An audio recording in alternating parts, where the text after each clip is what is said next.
Parar de Porque às conversar. vezes eu durmo. Parar Às de vezes eu conversar no durmo, chat, daí eu tá? vou e assisto depois. É onde estou errado.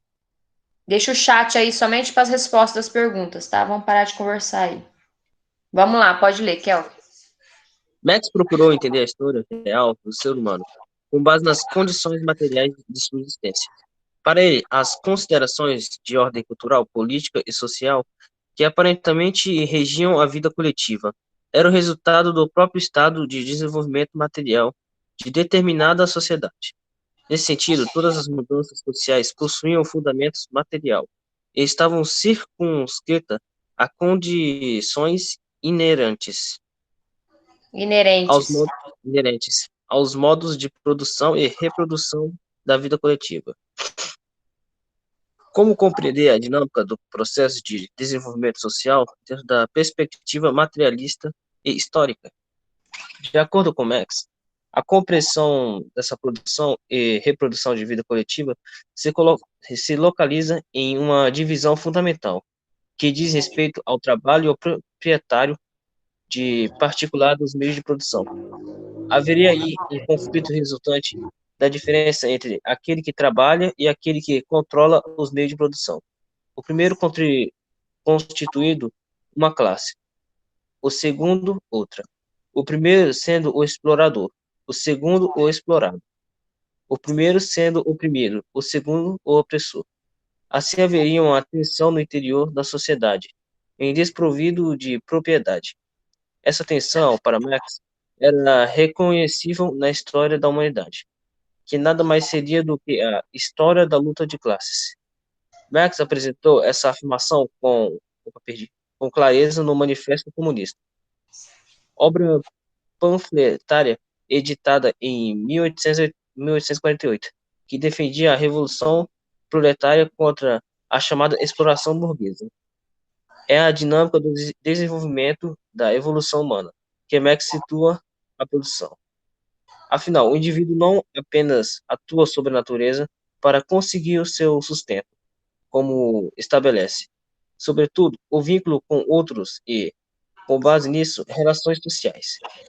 De início é a forma de relacionamento social que determina a atuação sobre a natureza e em última instância, a produção.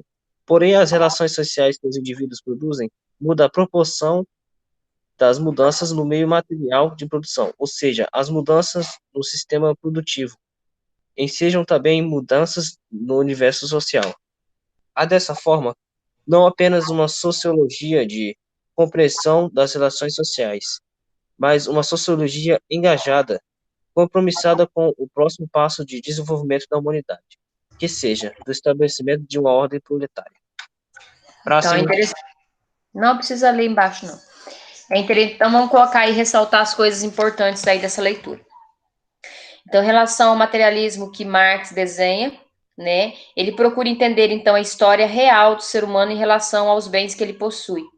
E ele diz que todos esses objetos e bens materiais possuídos pelo ser humano são objetos e bens materiais que dependem de classes sociais.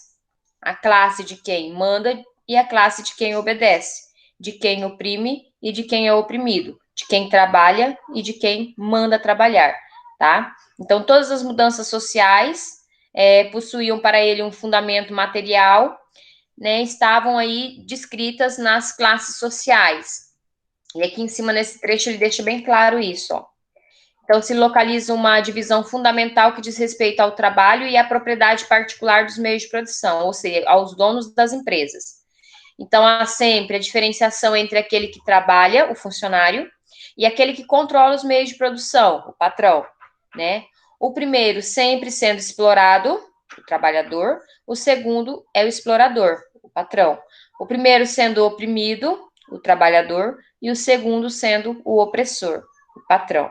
E a gente sabe também que esse pensamento de Marx é um pensamento que foi estudado lá em 1848, 1850, para isso. Então, ele é um pensamento muito antigo. Então, naquela época, não existiam ainda os direitos do trabalhador, né? Hoje nós temos, então, né, os direitos e deveres aí né, das pessoas que são assalariadas e os direitos e deveres também dos donos das empresas. É claro que essa divisão social ainda existe e grita muito forte ainda que quem é dono das propriedades, quem é dono das empresas sempre, claro, vai mandar mais e quem é funcionário vai obedecer. Mas hoje esse mandar e esse obedecer já tem que respeitar algumas regras, algumas leis aí da sociedade, tá? Ele dizia também que nesta época aqui existiam vínculos que eram criados entre os seres humanos, uns com os outros, para poder, então, deter esses bens materiais. E esse vínculo, então, era o casamento, tá? As relações sociais, tá? Então, o casamento, nesta época, era um vínculo, tanto que normalmente a mulher, quando tinha uma família de nome, né, e o rapaz também, esse casamento ele era arranjado, então os pais escolhiam quem ia casar com quem, não eram os filhos que escolhiam com quem queria se casar, tá?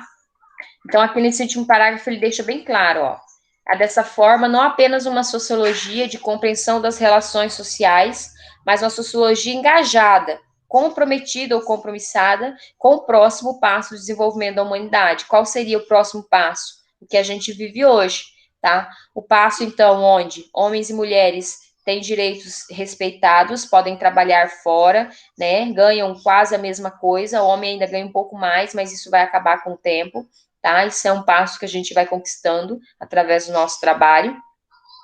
É também uma sociedade em que os casamentos não são mais arranjados, mas que também não duram mais, né? As pessoas não se suportam mais por muito tempo. É também uma sociedade em que todos querem mandar, né? Um quer sempre falar mais alto que o outro, um quer sempre ter mais razão que o outro. Por quê? Porque hoje, como todos trabalham, então todos acham que têm o direito, né, de obrigar o outro a fazer o que quer. E, na verdade, não é nada disso, né? Hoje, cada um é livre para fazer aquilo que quer fazer, tá? Então, vamos lá. Olhar de sociólogo, Ana Rebeca, lê aí para mim.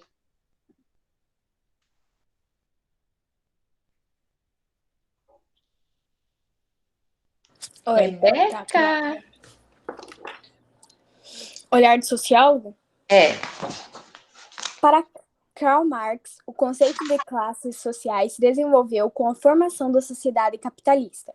Dessa forma, é correto afirmar que as classes sociais formadas no capitalismo estabeleceram desigualdades entre os seres humanos, oriundas das relações de exploração e antagonismo. Vocês sabem que isso aí, eu considero, assim, um conceito de Marx, um conceito retórico, porque, na verdade, essa divisão de classes sociais, ela não veio através do capitalismo. Essa divisão de classes sociais, ela já existia. Ela existiu no imperialismo, né? Ela existiu no comunismo, ela existiu na monarquia, tá? Então, assim, ela já existia essa divisão de classes. Se não existisse, não existiria reis e servos, existiria todos seriam reis ou todos seriam servos. Então as classes sociais, elas já existiam, certo? O que o capitalismo veio fazer? O capitalismo veio conceituar, ou seja, ele veio colocar no papel e falar: esses são ricos, esses são classe média, esses são pobres, esses são os miseráveis. Ela veio conceituar, mas existia, essas classes sociais já existiam. Qual é o legado de Marx? Fala aí, Rebeca.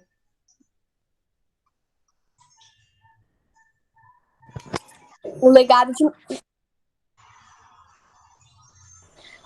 de Marx. A história é uma construção humana, o trabalho é o fundamento do ser social, o ser social determina a consciência social, o conhecimento é determinado socialmente, as possibilidades, assim como as necessidades apontadas pelo trabalho e pela vida social, levaram o indivíduo a desenvolver a ciência e a técnica, a essência é o conjunto das relações sociais, a vida social é perpassada por contradições, a partir de determinado momento histórico surgiram as propriedades privadas, as desigualdades materiais, a luta de classes e outros complexos sociais.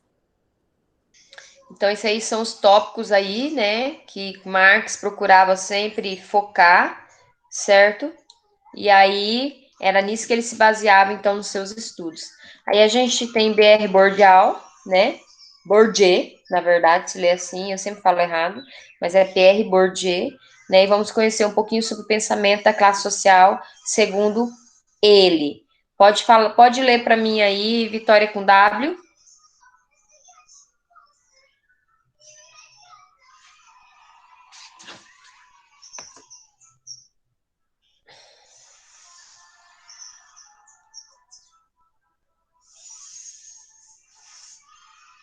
Quem quer ler? Não basta entrar na aula, viu? Tem que participar. Voltei. Já saiu ali, minha professora. Ok. Quem quer ler aí? Eu vou ler Bourdieu. Vai, Leonardo, Pierre Bourdieu. Pierre Bourdieu aponta para uma questão bastante importante: a análise sobre o modo como os indivíduos incorporam a estrutura social, legitimando-a e reproduzindo-a. Constrói o mundo social sobre 3 conceitos: campo, hábitos e capital. O primeiro representa um espaço simbólico no qual os confrontos legitimam as representações. De acordo com o Código de Valores, confirma a existência ou ausência de poder que classifica os símbolos. Bourdieu disserta sobre os sistemas de produção ideológica legítima, com instrumentos de dominação estruturantes, exatamente por serem estruturados. O conceito de hábitos discorre sobre a capacidade dos sentimentos, dos pensamentos e das ações dos indivíduos de incorporar determinada estrutura social. Já o capital representa o acúmulo de forças que o indivíduo pode alcançar no campo. Pierre Bourdieu é o autor dos subconceitos de capital social, capital cultural, capital econômico e capital simbólico. Tchau. Tchau. Vamos lá, então. Então, para Pierre Bourdieu, existem 3 tipos de capitais. O capital social, como as pessoas vivem, do que elas precisam para viver. O capital cultural, aquilo que você traz de herança cultural, familiar, né, de onde você nasceu, aquilo que você carrega. E o capital econômico, aquilo que você possui. E o capital simbólico, aquilo que você aparentemente mostra possuir, ou seja, o status, né? Então, assim, ele divide, então, a sociedade nesses 4 tipos de capitais, tá? E ele não estava errado. Ele já é um sociólogo mais atual, do século XX, né? Ele já tem uma perspectiva mais moderna sobre o que acontece na sociedade, sobre essas disputas entre classes sociais, né? E ele define bem. Tem pessoas que vivem com o que tem pessoas que querem ter, né? E vivem de aparência, que é o status, né? Tem pessoas que não têm riqueza, mas carregam uma riqueza cultural muito grande e conseguem viver tranquilamente com isso. E tem pessoas que realmente são ricas, né? Então, assim, ele conseguia ter essa visão mais abrangente sobre as diferenças aí dos capitais, das classes sociais. Classe social em Pierre Bourdieu. Pode continuar, Leonardo.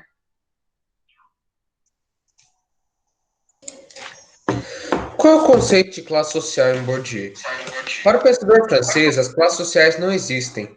O que existe é um espaço social, um espaço de diferenças, na qual as classes existem de algum modo em estado virtual, pontilhadas, não como um dado, mas como algo que se trata de fazer. À primeira vista, pode ser um vaticínio extremamente negativo, mas, ao contrário, há um sentido positivo nesse conceito. Bourdieu referencia assim Thompson para definir o que é classe social. As classes sociais são uma realidade histórica para Thompson. A referência do conceito de classe de Bourdieu por classe entende um fenômeno histórico que unifica uma série de acontecimentos díspares e aparentemente desconectados, tanto na matéria-prima da experiência como na consciência. Assim, não se encontra na teoria de Bourdieu um sujeito social ahistórico e paralisado. O que existe é a luta constante entre os atores sociais para a ocupação dos espaços dos campos sociais e, no mesmo sentido marxista, no que se refere às classes sociais. Essas somente se tornam classes mobilizadas e atuantes quando acontece um trabalho político de construção. Nesse sentido, pode-se concluir com o próprio Thompson, a classe definida pelos homens enquanto vivem com sua própria história. Ou seja, partidos políticos são classes sociais? Nessa visão dele, sim. Porcaria. Questão política, sim.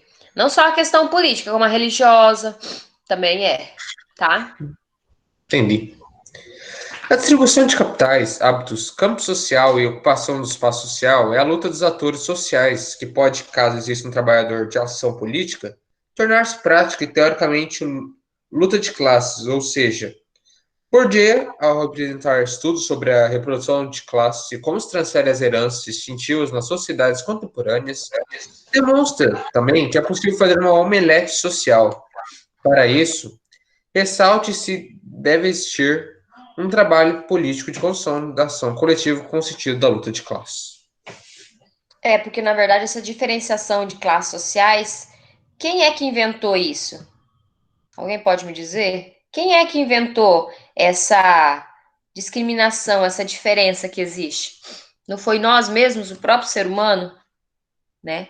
Então, desde o começo, lá na época dos reis, né, dos impérios, então a gente percebia que o que? Existiam os imperadores e os servos, né? Então, não tinha uma distinção muito clara sobre quem era classe média e tudo isso. Existia os imperadores, os reis, as rainhas e os servos. Era o que existia. E depois, com passar dos anos, né, com a chegada aí, então das revoluções industriais, com o capitalismo, essa classificação foi ficando cada vez mais nítida, mais visível aos olhos do ser humano. Só que nós, seres humanos, nós mesmo nos classificamos de alguma forma, certo? Nós nos colocamos em um patamar, ok? Então, ninguém vai ler, por exemplo, um livro de sociologia de Bourdieu para saber em que classe social ele está localizado. Ninguém vai ler Karl Marx para saber em que classe social ele se coloca. Ele próprio, através do seu entendimento sobre as classes, vai se colocar em algum lugar dessa pirâmide, por vontade própria. Se eu perguntasse hoje para você, Leonardo, em que lugar da pirâmide você está? Como assim? Eu estaria na classe média, basicamente. Média ou Classe, média alta. então, classe média ou média alta, né? Você precisou ler o livro de sociologia para você saber disso? Não, eu já tinha Não, conhecimento disso né? desde antes. Pois é, porque a própria vivência na sociedade, o próprio dia a dia, a própria rotina, já vai nos colocando em um determinado lugar nas classes sociais. Então a gente já vai sabendo qual é a diferença entre os ricos, entre os classe média, entre os pobres e que entre os miseráveis. Então a gente já vai sabendo onde se colocar, certo? Só que algumas pessoas que têm essa visão de status, né? Algumas pessoas, elas se colocam em classes que elas não têm, né? Que elas não conseguem vivenciar essa classe, certo? O que acontece com essas pessoas? Elas acabam gastando mais do que elas ganham, certo? Se endividando muito. Por quê? Para manter um certo status perante a sociedade, certo? E, na verdade, é um pensamento, eu vejo, minha opinião particular, é um pensamento errôneo, porque não importa como as pessoas me veem, eu tenho que me ver primeiro, né? Eu tenho que me sentir bem primeiro, né? Então, assim, às vezes, essa vontade de estar numa classe maior ou pertencer a uma classe maior faz com que as pessoas aí se percam no meio do caminho, né? Gosto e estilo de vida para uma característica de classe, segundo Bourdieu. Então, ele dizia também que as pessoas têm que ser felizes, né? Não importa qual classe social elas pertençam, elas têm que saber aproveitar essa classificação, aproveitar a vida, né, de forma legal, de forma divertida, tá? Quem quer ler aí?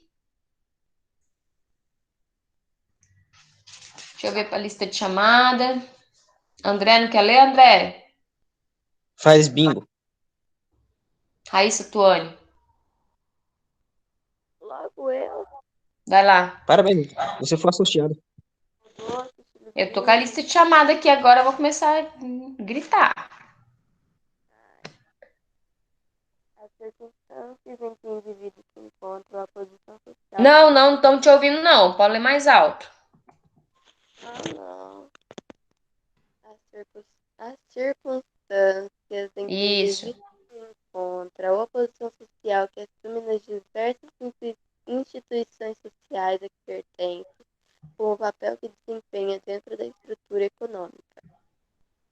Funcionário de colarinho branco, operário capitalista.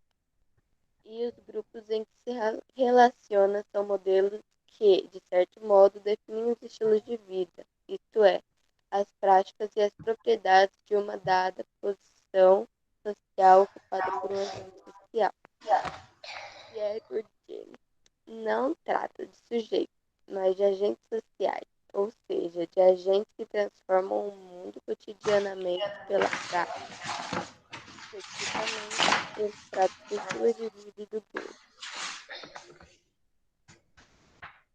Continua? Não é? Uhum.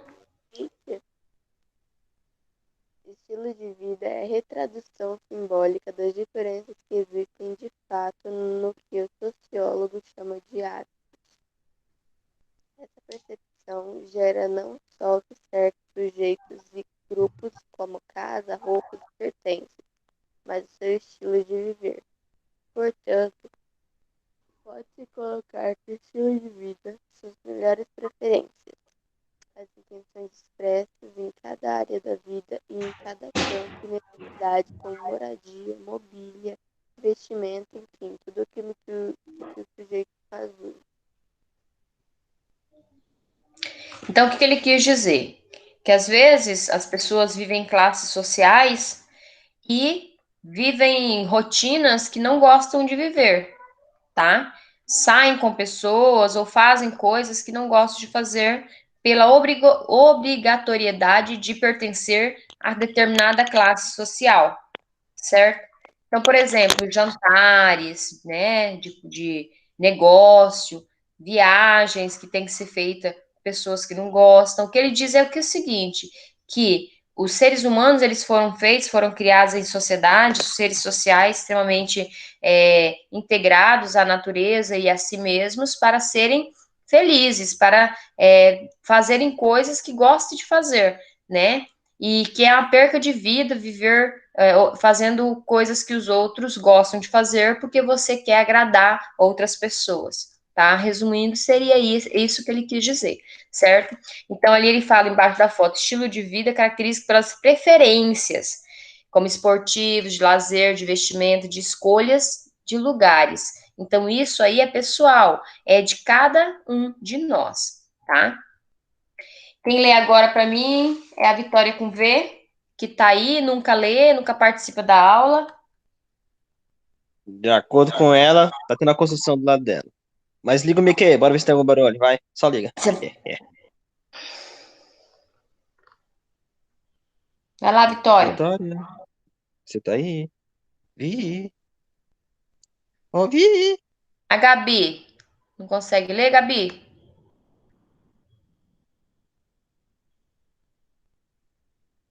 Quer que eu acorde eles, professora? Eu vou ter que começar a dar falta para esses alunos. Não adianta entrar na aula e não participar. Pera Eu aí, sei pera que, aí, pera aí. Tira o eu fone, sei professora, só tem isso pra dizer. Vou guardar eles aqui agora. Não, vai para gravação, vai ficar barulhão. Nada, nada não. O microfone do André não tá funcionando. Agora acordar aí, por isso eu tenho de novo, falei, eu vou pedir um fãs, qual que é isso? Prontinho. Se não finalizar a apostila, eu vou dar a prova com todo o conteúdo. Vocês que sabem, vocês ficam enrolando na hora de ler. Lê aí, Kelvin, para mim. Segundo Pierre Bourdieu, esse trecho cinza aí. Nossa, A disposição estética. A disposição estética é uma manifestação do site de disposições que produzem os condicionamentos sociais associados a uma classe particular. O gosto é o princípio de tudo o que temos, pessoas e coisas, de tudo o que somos para os outros. Só um minutinho.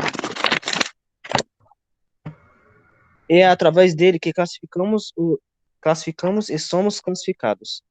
Uma das referências em que gosto atua fortemente como indicador e classificador do espaço social, a que pertence o indivíduo, e é a área musical. Não há nada tão poderoso quanto o gosto musical para classificar um indivíduo, e por onde somos infalivelmente classificados. Com Menos pai certeza. Né? Então, as músicas que você gosta, que você ouve, te classificam de alguma forma. né? E aí, assim, o gosto é fundamental na vida das pessoas, de qualquer ser humano, porque se eu não consigo definir o que eu gosto, então, né, vai ser difícil que uma outra pessoa consiga me fazer feliz ou que eu mesma me faça feliz, porque, primeiramente, eu tenho que saber o que eu quero, o que eu gosto, o que eu preciso, né? Só assim eu vou conseguir alcançar, então, aí, completamente, né? Eu não falo a felicidade, mas o sabor da conquista, tá? Finaliza aí pra mim, Kelvin. Falta só um pouquinho. Tá. Eu gostei daquela mulher tocando Venom Extreme ali embaixo. Legal, né? Uhum. Sax. Bourdieu. Analisando a classe do trabalhador, conta as suas preferências específicas e mais significativas. Considera que os indivíduos dessa classe tendem a mostrar uma atitude negativa com relação a valores éticos, de um modo geral. Bourdieu mostra, em seus estudos e levantamentos, como as classes ou os setores de classe reagem diferentemente a estímulos éticos. O hábito proletário é dominado pelo pragmatismo, em decorrer de, de, em decorrer de suas satisfações das necessidades imediatas do viver. A alta burguesia pode se desprender de certas necessidades e mostrar propensão para experiências e interesses mais distantes daqueles ligados a condições prementes, como o interesse pela arte de modo geral. Entretanto, para Bourdieu, a escolha ética faz parte de todas as camadas sociais, e ele a classifica em três principais tipos de gosto: o gosto de classes populares, o gosto de classe média, o gosto da Terminar aqui, classe tá? dominante. Prontinho. Ok, então esses aí são os gostos sociais.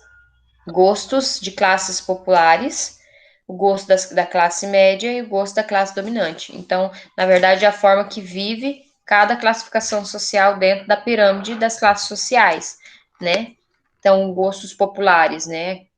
Que a maioria das pessoas gostam, né? De uma forma Ó, geral. Por exemplo, MPB, né?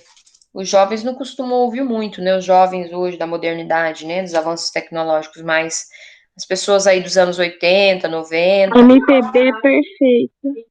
ouvem muito MPB, né? Que são músicas, assim, mais light. conectadas com o que acontece no mundo, né?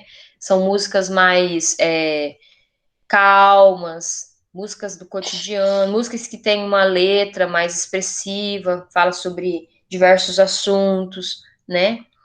E aí tem o gosto da classe média, né? Que normalmente são músicas que não só, a gente não fala só de música, mas a gente fala de todo tipo de acontecimento aí, né? Festas e que são também diferentes, né? E temos também a classe dominante, que são os ricos, que têm um outro modo de vida, né? Outros gostos, né? E outras opções. E também porque eles têm dinheiro, então eles têm outras oportunidades também, tá? Então, como diz, o feio não é ser pobre, o feio é não ter dinheiro, né? Se tiver dinheiro, você fica feliz rapidinho, tá? Então, assim, a forma de vida é diferente entre as classes sociais, e isso não é eu que falo, não é Bourdieu que fala, não é Karl Marx, mas é a realidade que grita, né, nas diferenças que existem aí. Finaliza aí para mim, Kelvin, lá embaixo, a dimensão cultural. A dimensão cultural das classes sociais é demonstrada pela diferença nos seus estilos de vida e de consumo. Ah, mano, que nome difícil. Pierre Bourdieu fez estudos e pesquisas sobre esse assunto, demonstrações e muitas conclusões. O texto a seguir, escrito com base nos conceitos de Bourdieu, aborda a questão. Próximo. Continuar? Não pode chacoleio. Ok, Segundo vai. Gilles Lipovetsky, em entrevista concedida à revista Isto É, o que as pessoas querem dizer por meio do consumo hoje é que elas são. Querem afirmar sua identidade. Eu sou o que eu tenho. E isso vai além do gosto estético. E os desejos das pessoas não estão mais fechados em códigos ligados a determinadas classes sociais. A questão da sensualidade ainda está muito arraigada na cultura brasileira. Vocês se mostram mais e têm paixão por tudo que é aparência, o corpo, a riqueza, o prazer.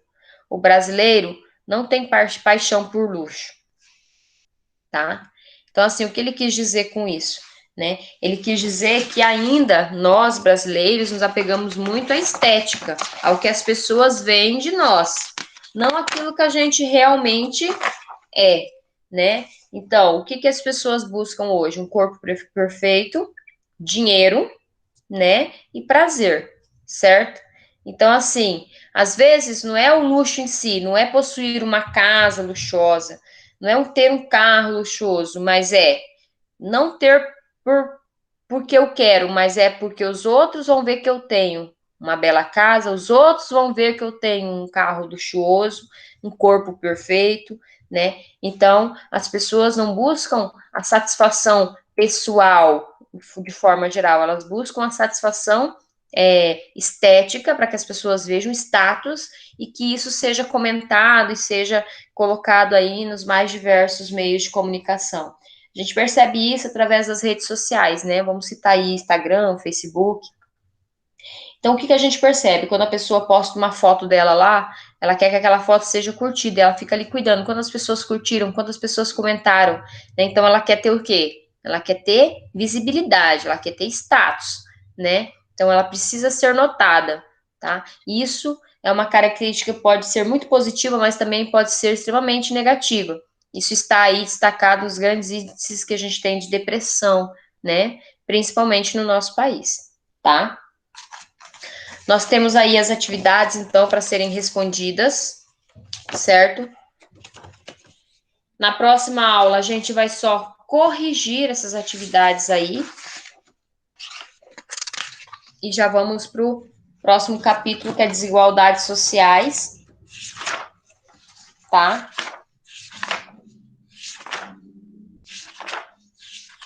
Ele é mais curtinho. Vamos ver se a gente já finaliza ele. Tá? E aí, se alguma outra turma finalizar, eu vou pegar a aula com vocês para poder finalizar essa apostila, que ela é muito extensa, né? Pode falar. Essas atividades vão ficar para casa? Essa vocês fazem em casa, tá? E na próxima aula a gente vai responder juntos, tá bom? Só corrigir.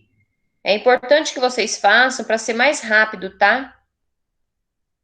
Porque se a gente só corrige, rende mais. Aí eu já posso começar o outro capítulo. Agora, se eu tenho que estar digitando cada resposta para vocês, aí fica mais difícil, fica mais lento.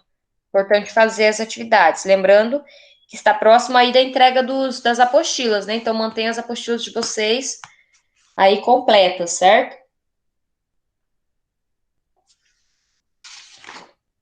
Quem já finalizou aí, até aí, marcou tudinho, já pode estar saindo da aula, vai beber uma água. Pode vazar? Beber uma água, comer alguma coisa, quem não comeu ainda, antes da próxima aula, tá? Falou. Beijo, então, até a próxima aula.